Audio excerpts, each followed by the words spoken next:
So ito na lahat yung kasama sa package guys. Ito yung attachment niya, dalawa. Tapos ito yung unit natin. Meron na rin siyang sabitan dito.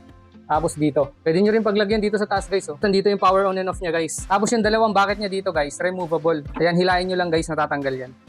Madali rin lang siya ibalik mga lods. Pag narinig nyo yung click, okay na yun. Tapos pag bubuksan nyo naman, may clip siya dito, tataas nyo lang siya.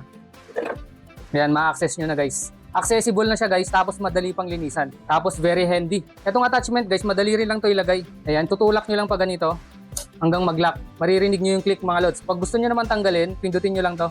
Tapos hila. Ito yung controller nyo naman sa tubig. Isang bitbitan na lang mga lods. San ka pa? Perry Smith M2 Lite. Napaka-useful sa bahay nito guys. Pag may mga sofa kayong hindi malinis-linis, madumi, ito na guys, i-vacuum nyo siya habang hinuhugasan niya. Check out na mga lods!